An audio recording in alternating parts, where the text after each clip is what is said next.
नमस्कार दोस्तों, मैं हूँ ऋचा सिन्हा, एक बिहारन, और मेरे चैनल पे आप सभी का स्वागत है। तो दोस्तों, कैसे हैं आप सब? ये बताने के लिए जल्दी से मेरे कमेंट बॉक्स में जय माता दी लिख दीजिए। माता रानी आप सभी की सारी मनोकामनाएं पूर्ण करें। दोस्तों, आज हम बात करने वाले हैं संकट चौथ से संबंधित, जिसको तिल चौथ, तिलकुट चौथ या माही चौथ भी कहते हैं। और ये व्रत महिलाएं अपने संतान की दीर्घायु के लिए और मंगल कामना के लिए करती हैं। और दोस्तों, कहा जाता है इस व्रत के प्रभाव से संतान को रिद्धि सिद्धि की प्राप्ति होती है और उनके जीवन में आने वाली तमाम विघ्न बाधाओं को श्री गणेश भगवान हर लेते हैं। और यह व्रत इस साल अर्थात 2021 में किस दिन मनाया जाएगा, तिथि कब से कब तक रहेगी और चंद्रोदय का समय क्या है, पूजा का शुभ मुहूर्त क्या है, इस व्रत की विधि क्या है, पूजा आपको किस प्रकार करनी है, इन सब चीजों के बारे में हम विस्तार पूर्वक बात करेंगे। इससे पहले अगर आपने अभी तक मेरे चैनल को सब्सक्राइब नहीं किया है तो इस प्रकार की तमाम जानकारियों के लिए आप मेरे चैनल को सब्सक्राइब कर लीजिए। वीडियो अच्छा लगता है तो लाइक कर दीजिए, फैमिली एंड फ्रेंड्स के साथ शेयर कर दीजिए। दोस्तों, माघ माह के कृष्ण पक्ष की चतुर्थी तिथि को संकष्टी चतुर्थी का व्रत किया जाता है। वैसे तो हर माह में 2 बार संकट चौथ का व्रत आता है, लेकिन माघ माह के कृष्ण पक्ष की चतुर्थी तिथि को पड़ने वाले संकट चौथ व्रत का अत्यधिक महत्व बताया गया है। और इस व्रत को तिलकुट चौथ या संकटा चौथ, माघी चौथ के नाम से भी जाना जाता है। इस दिन माताएं अपने संतान की लंबी आयु और समृद्धि के लिए सभी प्रकार के संकटों से अपने संतान की रक्षा के लिए यह व्रत करती हैं।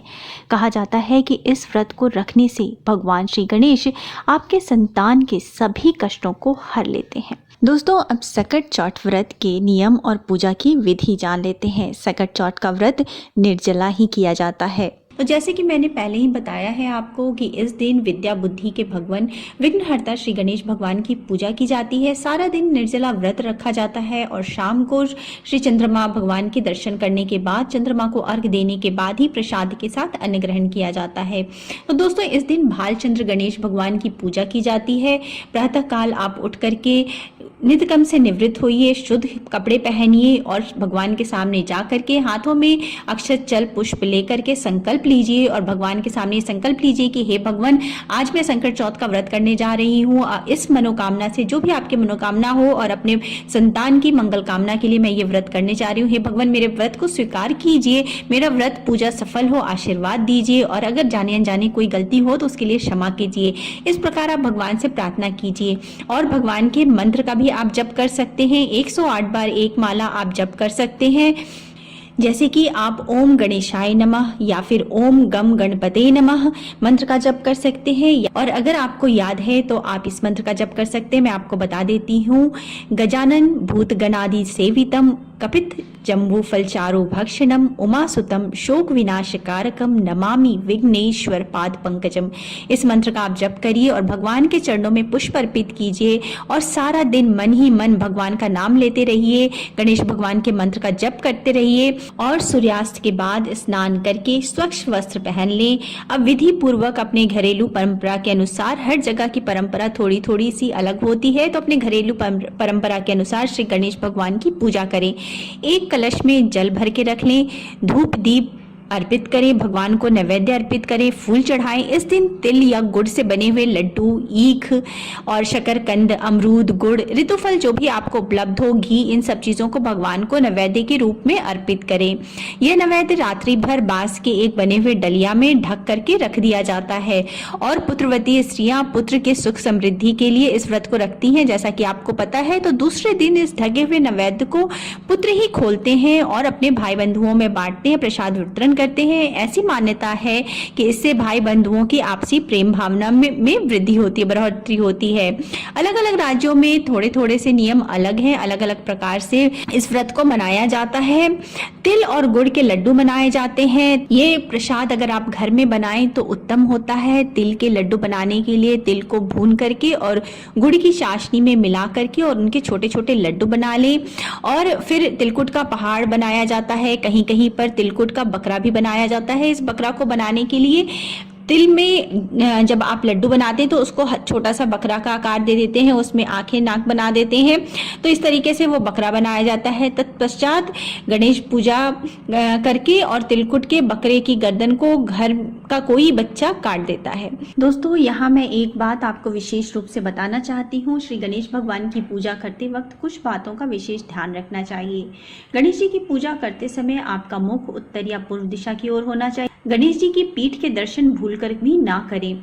गणेश जी को दुर्वा, पुष्प, रोली, फल सहित मोदक व पंचामृत को पूजा में अवश्य शामिल करें। दुर्वा खासकर गणेश जी का बहुत प्रिय है तो उसे जरूर शामिल करें। मोदक भी गणेश जी को बहुत प्रिय है तो मोदक भी शामिल करें। गणपति भगवान का विधि पूर्वक रूप से स्नान करके उनकी पूजा करें। संकट चौथ के दिन गणेश जी को तिल के लड्डू चढ़ाने का भी विशेष महत्व माना जाता है। गणेश जी की पूजा के समय संकष्टी चतुर्थी के व्रत की कथा अवश्य सुने एवं गणपति जी की आरती जरूर करें। ओम गणेशाय नमः मंत्र का जप भी अवश्य करें, बहुत ही शुभ माना जाता है। दोस्तों गणेश जी की पूजा करने के लिए सबसे पहले गणेश भगवान को पंचामृत से स्नान कराएं, फिर शुद्ध जल से स्नान कराएं और उसके बाद उन्हें चंदन, रोड़ी, धूप, दीप, वस्त्र चढ़ाएं। उसके बाद फूल और फूल माला चढ़ाएं। जो भी ऋतु फल आपके पास है या भोग का सामान है, मोदक, दुर्वा, इन सारी चीजों को भगवान गणेश को चढ़ाएं और तिल और गुड़ से बने प्रसाद जरूर चढ़ाएं। और ये सारी चीजें भगवान को अर्पित करने के बाद संकट चौथ व्रत का कथा जरूर सुने। उसके बाद भगवान की आरती करें और अंत में क्षमा याचना करना ना भूलें। दोस्तों इस प्रकार गणेश भगवान की पूजा करने के बाद रात को जब चंद्रोदय होता है, चंद्रोदय का समय मैंने वीडियो में बता दिया है, तो चंद्रोदय होने पे भगवान चंद्रमा को अर्घ दें। अर्घ देने के लिए एक लोटे में जल लें, उसमें दूध मिलाएं, उसमें काले तिल को मिलाएं, कुछ फूल और रोटी भी डाल दें और चंद्रमा भगवान की धूप दीप आरती करें। उन्हें चंदन और कुमकुम के छींटे दें और उसके बाद उन्हें दूध मिले हुए जल से अर्घ दें। अर्घ का पानी ना गिरे इसके लिए नीचे कोई गमला या कोई दूसरा पात्र रख सकते हैं और उस अर्घ वाले जल को लांघे ना, उस पे पैर ना लगाएं। इस प्रकार भगवान चंद्रमा को अर्घ दें और भगवान चंद्रमा से भी प्रार्थना करें कि वो आपके संतान की सुरक्षा के लिए और उन्नति के लिए आशीर्वाद दें। आपकी पूजा आप सफल हो ऐसा आशीर्वाद दें, आपके घर में सुख शांति और संपन्नता रहे ऐसी आप पे कृपा करें। और क्षमा प्रार्थना करने के बाद भगवान को प्रणाम करके और प्रसाद के साथ भोजन को ग्रहण करें।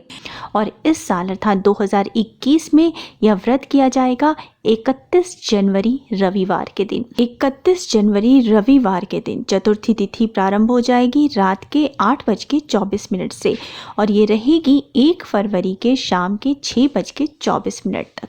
वहीं दोस्तों 31 जनवरी को चंद्रोदय का समय है रात के 8:49 पे। उम्मीद है आपको मेरा आज का वीडियो पसंद आएगा। अगर पसंद आया है तो लाइक कर दीजिए और फैमिली एंड फ्रेंड्स के साथ शेयर भी कर दीजिए। तो अब मिलते हैं नेक्स्ट वीडियो में। So thanks for now, bye bye.